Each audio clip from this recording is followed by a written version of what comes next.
Hi అండి. అందరికీ నమస్కారాలు. ఈ ఫోటోలో ఎక్కుతున్న ఎవరో మీరు చూసారో తెలుసు కదా! మన ఎండీ గారు. MY3 MD గారనమాట. కొన్ని విషయాలు చెప్పాలి.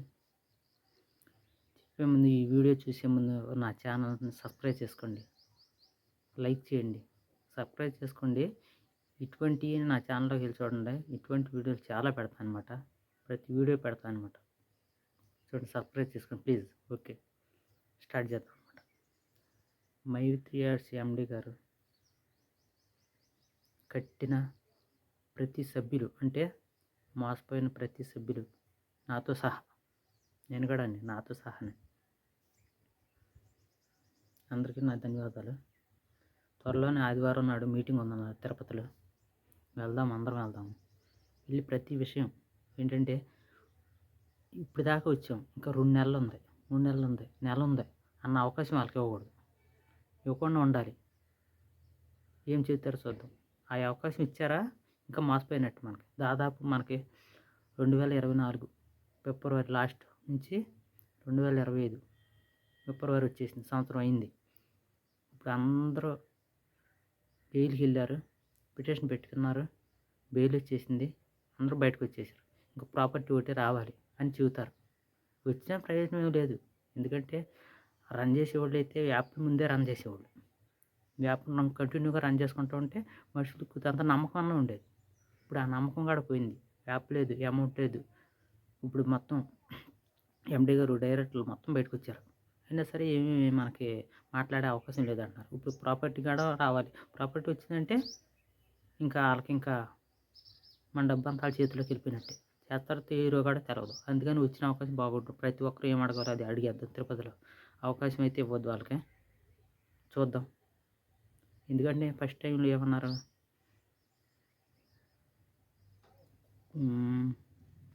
పిటిషన్ ఏంటి, మన ఎలక్షన్ కోడ్ అన్నారు, అమౌంట్. సర్లే ఎలక్షన్ అన్నారుగా, చాలా లక్షల్లో ఉంటుంది, కోట్లో ఉంటుంది కదా అని అవకాశం ఇచ్చారు. అయిపోయింది, 1 నెల 2 నెలలు అయిపోయింది. తర్వాత డైరెక్ట్గా ఎండీ గారు వెళ్ళి కోర్టులో సరెండర్ అయ్యారు. దేనికి సరెండర్ అవ్వాల్సిన పని ఉంది, సరెండర్ అయిపోయారు. తర్వాత మళ్ళీ పిటిషన్ అక్కడే అటు తిరిగి ఇటు తిరిగి లాస్ట్కి ఎలాగోలా పిటిషన్ మీద బయటకు వచ్చారు. వచ్చిన తర్వాత ఏమన్నారు, మళ్ళీ మాట్లాడడానికి అవకాశం లేదన్నారు. అయిపోయింది. తర్వాత మళ్ళీ ఏంటి, డైరెక్టర్ వీళ్ళు మళ్ళీ అందరూ కూర్చున్నారు. మళ్ళీ వాళ్ళకి మళ్ళీ 2 నెలలు 3 నెలలు కంటిన్యూ అయిపోయింది. వాళ్ళు వచ్చారు బయటికి. మళ్ళీ ఏం మాట్లాడకూడదు, వాళ్ళకి అవకాశం లేదు, ఇంకా ఏం మాట్లాడకూడదు అంటున్నారు. మనమేం చేయగలం కదా. అలా అలా సంవత్సరం అయిపోయింది. ఇప్పుడు ప్రాపర్టీ గురించి పెడతా అంటున్నారు. ప్రాపర్టీ గురించి పెడతారు.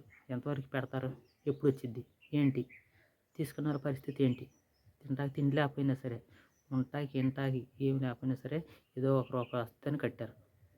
అంత నమ్మకం లేకుండా, నమ్మకం వచ్చే అంత ఇదిగా మాట్లాడి కట్టించుకున్నారనమాట, కట్టించుకునేవాళ్ళు. మరి అట్లాంటప్పుడు మాకు నమ్మకం లేకుండా ఎలా ఉంటుంది కంపెనీ మీద. అందుకని ఎంత అమౌంట్ ఇన్వెస్ట్మెంట్ చేశారంటే అంత నమ్మకంతోనే. అదే 5,000 10,000 అయితే వదిలేసేవాళ్ళు ఎవరికైనా. అంత అమౌంట్ ఇన్వెస్ట్మెంట్ చేసి అంత ఉన్నారంటే కనీసం ఒక్కడిక 100 మంది డైరెక్టర్లు, ఎండీ గారు అందరూ కలిసి ఒక్క వ్యక్తికి దడిచిపోయారు. ఆ వ్యక్తి ఎవరో, ఆడెవడో ఆనంద్, శ్రీ ఆనంద్ ఎవడో మరి. ఒక్కడు కలిసి మొత్తం దేశాన్ని అంతా ఆపేసినట్టు ఒక్కడికి ఎదురు తిరగలేకపోయారు. అట్లాంటప్పుడు ఎంత ప్రాపర్టీ పెట్టి, ఎంత ఇది పెట్టి, ఇంతమంది సభ్యులు, మేము ఎలాగో ఏం చేయలేము కట్టినోళ్ళం. ఆ కంపెనీ తరపున వాళ్ళు అయినా ఏం చేయలేకపోయారంటే మాకు సిగ్గుగా ఉందన్నమాట. అంతా అయిపోయింది. ఎవరు ఏం చేసుకుంటారో ఏం చేసుకున్నా ఏం లేదు, మనం చేసేది ఏమి లేదు.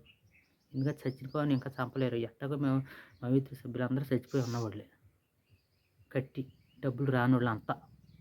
వచ్చిన సంగతి తెలియదు మాకు, రానోళ్ళ పరిస్థితి అలా ఉంది. ఎవరో వదలవద్దు అనమాట. వెళ్ళి వాళ్ళ ఏం చెబుతారో ఏమంటారో దాన్ని విని అక్కడ ఏం చేయాలో చేద్దాం. కంపల్సరీగా రావాల్సిందే.